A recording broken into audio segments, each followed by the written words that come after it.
And even if you told me to do something else, I would just still do the same thing. Yeah. On 3 buttons. Yeah, we've done that so many times that way that you'd have to redirect me like 5 times to get me to change. That's right, to do a different thing. Yeah. I do not train easily. Golden Retrievers run quicker than me. We just have to give you the right treat, the right incentive. Yeah, exactly. We give him a little bit of wine every time we say button. Yeah. Little wine, little porn. Perfect. That's all he needs. Mm-hmm. Yeah, so just prepare to... It'll be great. It'll be perfect. Y'all motherfuckers don't watch us play throughout the year, to tell you the truth. I'm gonna be real with you, and I don't care if I get fined.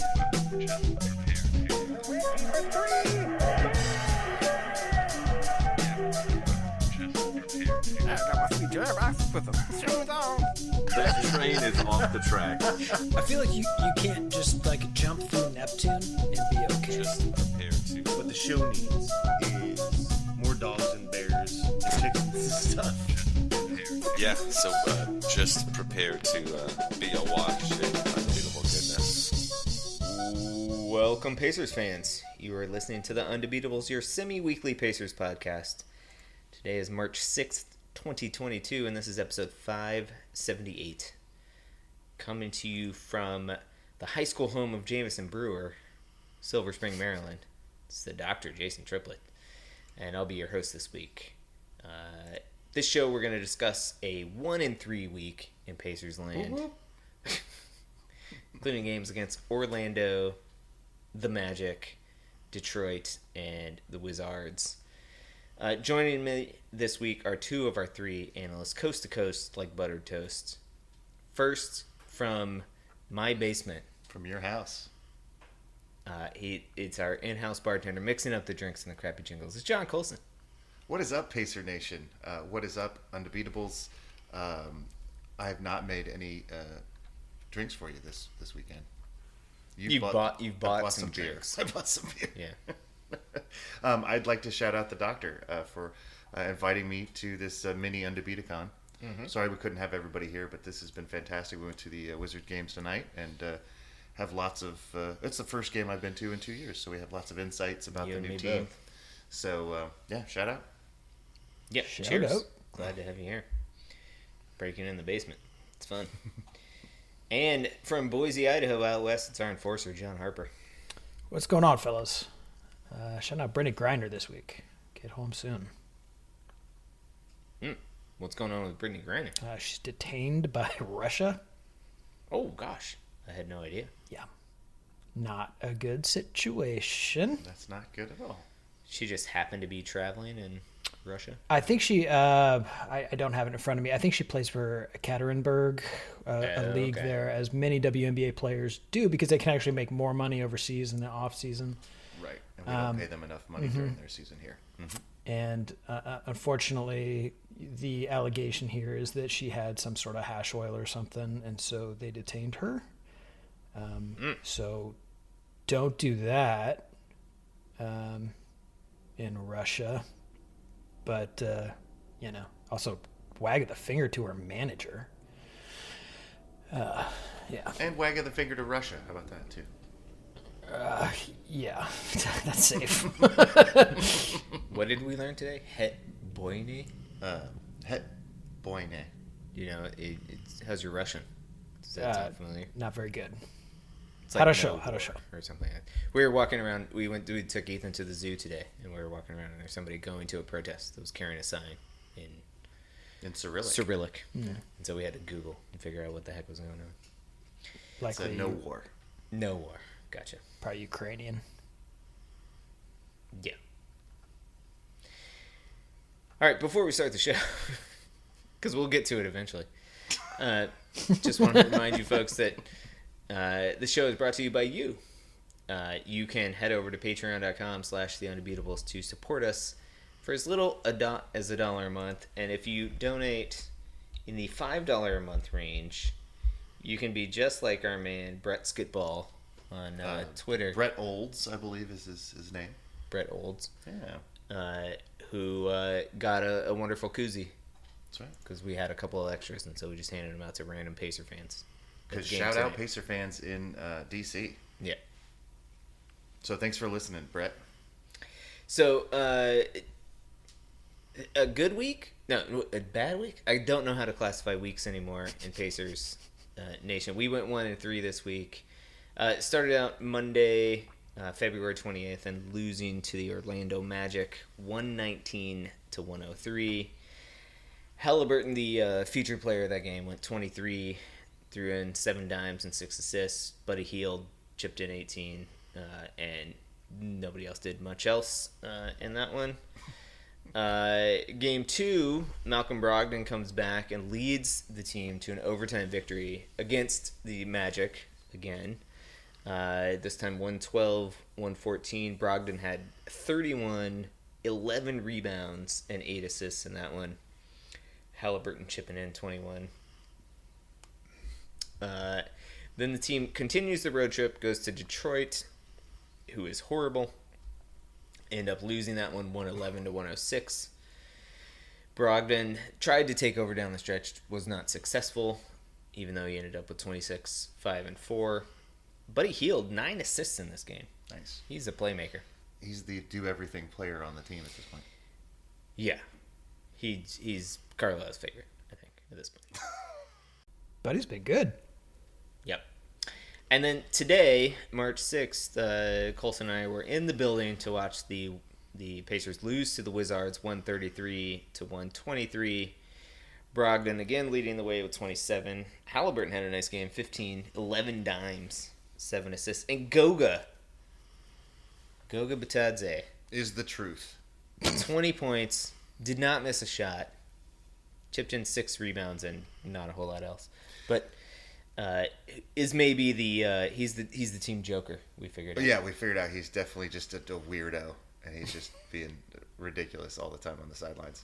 I do want to shout out your son, Ethan, Jason, who before we left for the game, Ethan said Goga. We think maybe he thought he was talking about us going to the game, but I took it as a good sign that Goga was going to be, have a great game. We predicted maybe even a triple-double. But then Ethan said, bye-bye, Goga. So I'm thinking maybe Goga's getting traded in the offseason.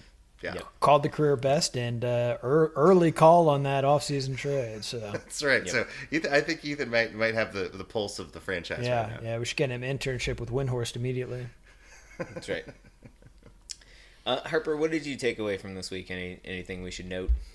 Was not happy to win a game against the Magic.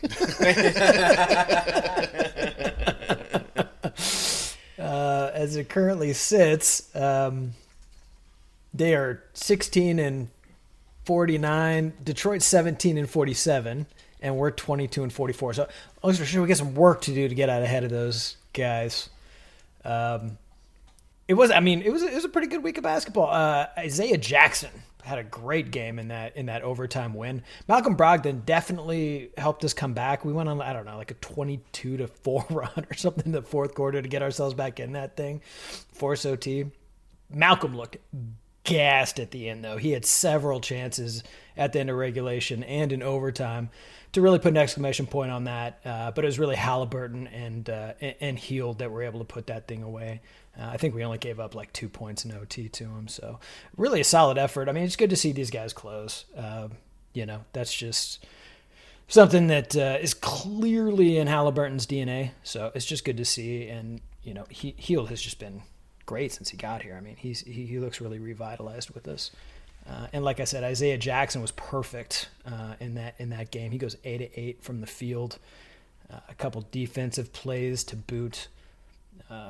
That was a fun little comeback. We got pretty much blown our doors off in those other 2 games. But you guys got to be there for an actual live Pacer game, so I'm wondering what you guys saw tonight. First, I want to say Hield's been surprising in the sense that he's been more of a facilitator and he's been active.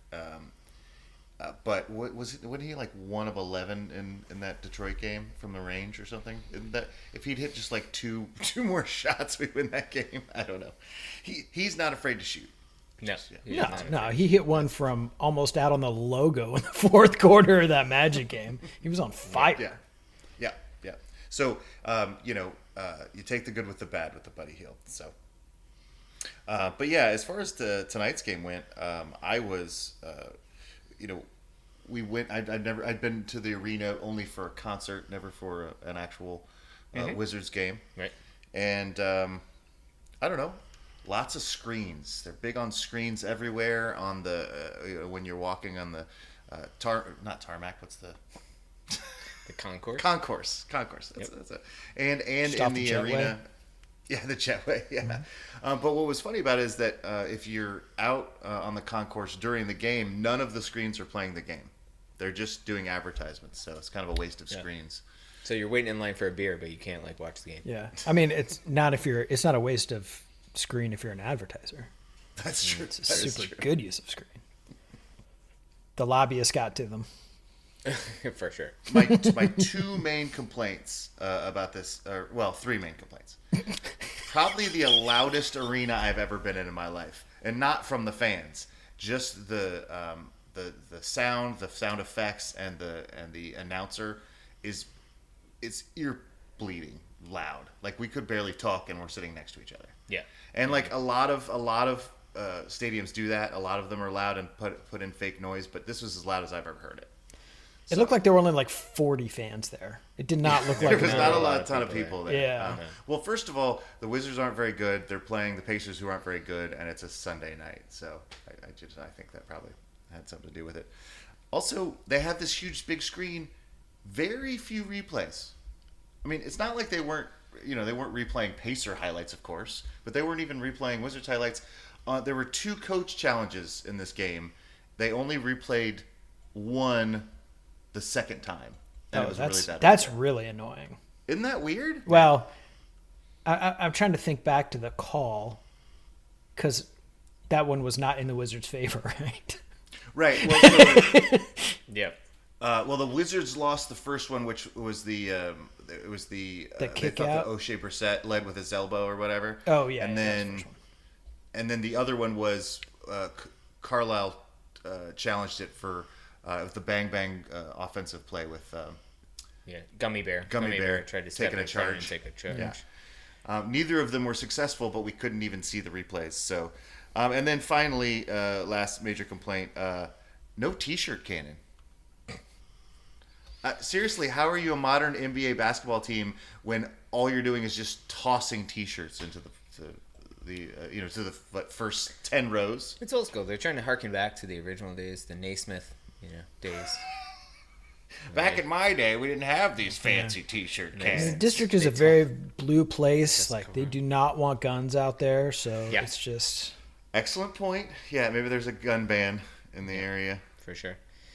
Yeah, no, we had pretty good seats for this game. I think. We had really good seats. We were right behind the Pacers bench. Did you buy good seats, or did you pirate good seats after you got We bought good seats. Yeah. Well, at the very end of the game, we pirated even better on the Wizards bench. Yeah, exactly. Yeah. And so Colson and I spent a lot of time watching group dynamics, as we're wont to do. The thing that I took away from this game was Malcolm Brogdon is not a happy human being. Yeah. I don't think. We got there early. We watched him warming up, and he just warms up like a robot. Like he runs through his drills and has no. And he doesn't even interact with the trainers. Yeah, and there was coaches 4 guys rebounding the basketball, and no conversations with them, no jokes, no laughing. He's just doing his business. Meanwhile, the rest of the team is upbeat and jovial. Maybe too right. happy for a team that we've only won 22 games. Yeah. They're having a lot of fun. I mean, I get it, but I just I worry so much about the culture of this team because this is going to be a tough season for them, and losing has to kind of be okay in the short term. So yes, you are kind of walking a razor's edge a little bit there. I certainly agree, but I'm glad that they're having fun. Yeah, no, I am too. Except they all for know what's Malcolm, going. who hates They it. all know. Who hates everything? I think he doesn't seem to enjoy anybody else on the team. He doesn't seem to enjoy the game of basketball. Yeah, I know. He's a pretty stoic dude. He's tough I to get a know. read on. Very stoic, Yeah. dude. But like in this game, right, he basically realized that no one could stop him going to the basket, and so he just went to the basket over and over and over again, and scored every time or got to the line. Got us back in this game down the stretch. We were only down 4 with a minute and a half left. Yeah, they made a game of his it, yeah. heroics. Yeah, for sure. But he never celebrated. I don't think the team celebrated with him. There wasn't. It just wasn't. It almost was like he was doing it by himself and no one else was around. Like he would pass the ball to another teammate so he could get it back. You know, he just felt like he was playing on a different team than everybody else. Do you agree with that? At times, yeah, for sure. I mean, I think that he saw his opportunities and just went with that. I mean, it's, the discussion we've had previously, and we can, I think we should put a pin in this and talk about it more Flesh on it out Thursday. But Thursday. yeah, like he's not great at making other people better. The other thing I will point out for fans, and everybody probably knew this, but Kristaps Porzingis is a giant human being. God, isn't he though? And he's so long, it makes him look like a. What are those things they got outside of the car sales lots with the? He's one of those things. Yeah. What are those guys called? Anyway, yeah, he was Giant balloon taller animal. than everybody on the floor. Oh yeah, And by a lot. And guys would have poor O'Shea Brissett was like on him and would play fantastic defense and challenge and be a foot and a half below the. Yeah, his hands right the right ball. below the ball. It doesn't matter. Yeah. So, those are my takeaways. Isaiah Jackson had the closest height advantage, but he got in foul trouble. He got in foul trouble early. I mean, you And throw really, him out yeah, there and- against Goga Batadze, and he will go 3 or 4 from 3, get to the line 10 times. I mean, that guy can shoot. That's the amazing thing, right? He's this giant 7. I swear he's 7'2" if he stood up straight. And Yeah. He might be 7'4" if he's. yeah, right? Yeah. He can just shoot the lights out. Well, and what was interesting is this is his first game since he was traded to the team, and the crowd was very excited about him. They were very. I mean, it seemed like They've never seen a just been unicorn. waiting for something to change. So They need some sort of hope. right. They do. And he had a great game. So I mean, a healthy Porzingis really is something. yeah, Yep. game changer. Yeah.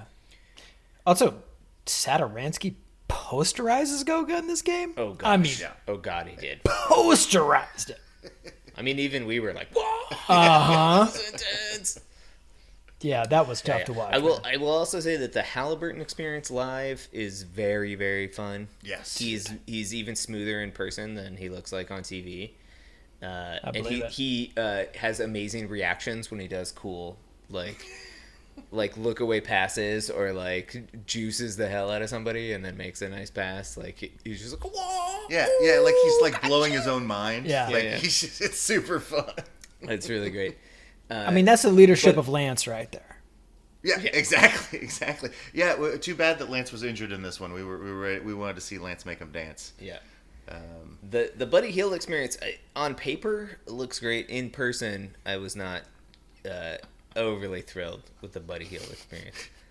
Poor Colson had to listen to me trade Buddy Hield 50 times throughout this game. He would turn to me and be like, "Yeah, do we have to keep him on the team?" I mean, 19-8-7 tonight. I know. And like But man, two passes into the third row and like just dribbling into 4 people at the end of the game. Right, and, when we and still had a throwing chance up to win. A horrible shot that easily gets blocked by Kuzma. I mean, look, he's almost always on the right side of the court defensively. almost always. Oh, also, Washington loves Kuzma. Really? They love him. Oh, Washington. I thought you were talking about gummy bears. I did Sorry. too. I was like, what? Oh no. The Wizards fans Yes. love He's a fan Kuzma. favorite. For sure. Yeah. I don't know what that. He's a handsome guy. He is a handsome guy. He's also bigger than you'd think too. He's a big guy. Yeah, they got another big guy who can shoot. Corey Kispert too. They got big guys who can shoot. Hachimura, they got a bunch of them. Yeah. I mean, that was the difference in this game is Washington outscored us by 21, I think, from the 3-point line, and it's hard to come back from that. Like, we beat them in every other facet of the game, I think. Rebounded them. I mean, we turned the ball over more, but yeah, but not that much. We turned it over 10 times. Yeah, we just only What was forced wild 5. about it? The problem. Exactly, yeah. And neither team had a turnover in the fourth quarter, Yep. which I don't know. That's got to be some sort of, Record? stats.com record or Yeah, something. for two teams this far below the Mendoza line, for sure. Exactly. For sure. So, yeah. but good. I'm glad you enjoyed your first experience in the well, it's not the phone booth anymore, but Capital One Arena. Oh, also, if you have a Capital One card, you get 10% off everything in the building, which neither of us had. How much is Capital One cards. Porzingis? Good question. I didn't ask because I forgot my Capital One card. Ruined it the entire time. Yeah, that's right. I will remedy that for the next time. All right. I was a huge fan. You and I watched the Detroit game together. Yes. I loved that game. Because Cade Cunningham killed us. no, no. The reason I liked it is because it was fun, competitive. Detroit's bad, but they play hard, and they're all real tall. Yeah. And we also like faded down the stretch like you'd like. Like, it was competitive in the fourth quarter, and then we just let a worse team win. Yeah. That's the kind of stuff I want from It's this kind team. of it's kind of leadership you need, right? That's Yeah, right. exactly. I will shout out Cade Cunningham in this game. He did something I've never seen before. He felt like he got fouled on a drive to the basket, didn't get the whistle. As he's going up the court, he just starts slamming his forearms like it looked painful. I swear he injured himself and got teed up at the same time. Like, I've never seen a dude get teed up for abusing himself. It was bizarre. But yeah, good on you. Good on you, Cade. Shout out, Cade. Insult to injury. It's no good. Right? All right. Well, I was worried coming into this week that the tank might get stalled in its tracks, but no, we did a great job. Yeah. Well, I mean, this is the thing, right? this. This We is got going to this be the hardest week to tank all season, right? It's Orlando twice. They're miserable. Detroit's worse than us. persevered. Washington is only a little bit better than us in the standings. And we somehow went 1-3. And I think the only reason is because it's really hard to lose to Orlando twice in a row. Yeah. I think that's probably the only reason. Yeah. If we'd split that up, maybe Orlando at the first and the last of this week, maybe we could have pulled it off. Yeah. Yeah, we are doing really solid work within our division. We're sitting on 2-12, so solid work there. So the tank rolls on this week. Tuesday, March 8th, the boys dip back into Naptown for a day to face the Cleveland Cavaliers. Then back out on the road for a back-to-back over the weekend at San Antonio and at Atlanta. Okay. What are you feeling, Harper? A sweet baby. Okay. Nice. I'm going 1-2. All right. I think we get that San Antonio game. Why would we want to do that? I'm not saying we want to. I'm just saying that's what's going to happen. All right, I'll take 2-1. I think I We're feel going to like win that home game, are we? Just we'll be happy to be on our own beds, and we're just going to beat up on Cleveland. Yeah, well, so my goal now is that we go over 500 at home, so we can start this streak again. Okay. Stupid, I can't even remember his name. Bjorkgren. Nate Bjorkgren ruined our streak of being over 500 For at like home. 35 years or We something. got to start this again, but then we got to lose all the road games. Okay, so what would that put us? What would that if we got to go 6-2 at home? Okay, and then like over the rest of the season, and then we can there'd just be 9 games we lose on the road. lose as many as we can on the road. Okay. Yeah. And we'll weirdly pick up the Atlanta game this week because that's what we do. I like it. Let's root for Harper's prediction. Well, what's great is I enjoyed the Orlando game because it's the second Orlando game that we ended up winning because it's fun. You still get caught up in it and you win. Yeah, I like winning. And what's great is even if you lose, you win right now for us. Yeah. So every game is there's no bad outcome. So you're saying that this is the most fun you've ever had being a Pacer fan, because if we lose, we win, and if we win, we win? I wouldn't go that far. Okay. I just thought I'm saying it's much more enjoyable than it was 3 weeks ago. I agree with that completely. Yeah. Yeah, the limbo was hurting my soul a little bit. Oh, God. It was, yeah. Oof. I felt like Malcolm Brogdon looks most of the time. Hey, Colson, you have a way of summing up these feelings in a poetic form, and we will we've created a new genre. Genre? I thought it was like the haiku life. Champagne of The champagne poems. of poems corner. Do you have a haiku for us? I do. I wrote this one after the game today. Perfect. And shout out to Brett Olds who gave this to me, and you stole it too already. But to see them play live, it's clear they are having fun. Let the tank roll on. Nice. I like that one. That was a good one. All right. Well, thank you for listening. Between now and Thursday, if you want to keep in touch with us, you can find us on Twitter. We are at Undebeatables. We are on Facebook.com/TheUndebeatables. If you go to our website, TheUndebeatables.com, there's a contact form. You can reach out to us there. Ask us any questions you want, Pacers related, or if you have something that you were thinking about Googling but you don't want to Google it, just shoot us a contact form. If it's not pertinent, if you have some time to wait. Right. Yeah. Like, don't Google what time your airplane leaves. Yeah. Or even if you Googled it, but you just think we'll be wrong and dumb, And it'll be funny. go with that. Maybe you've got a haiku you want to spit at us? Ooh, yeah. Oh, you know yeah. what? If you send me a haiku, I will read it live on air. And All right. probably take credit. Maybe. You might want to file a copyright before you do it. You could also email us. We are shoutout@theundebeatables.com. We've been giving out koozies, and we also have T-shirts. If you want to buy a T-shirt, back at the website. So I just want to mention real quickly that I considered this week that I might give up the outro song. What? Because I feel like last week, Jason, you did the definitive outro song as whale sounds. It was absolutely incredible. It's my favorite outro of all time.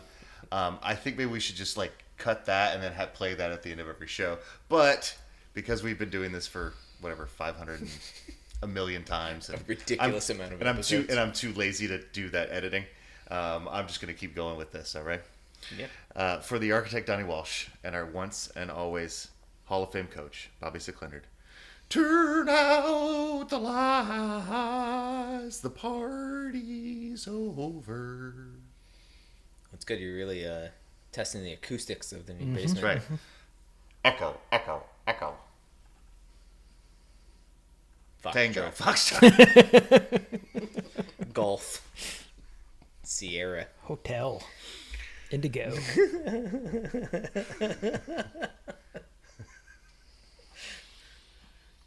What is Z? Zulu? Zulu. Zulu. My personal favorite. Yeah, have you ever seen the movie Zulu? No, I didn't even I know feel like that I was a saw it movie. many years ago. Yeah, it's a movie about how the Zulu tribe beats up on the British. Actually, I think the British probably win because it's Hollywood. It's about resistance, but Yeah. Anyway, it's still a really good movie, and I think the Zulu do win. I vaguely remember it being a good movie. I do not know if that one's going to hold up. Yeah, probably not. It's probably real racist. Got a sneaking suspicion that movie from the 90s. All right, so let's just say I didn't recommend that. Okay. Fair enough. It's a movie that exists. Right.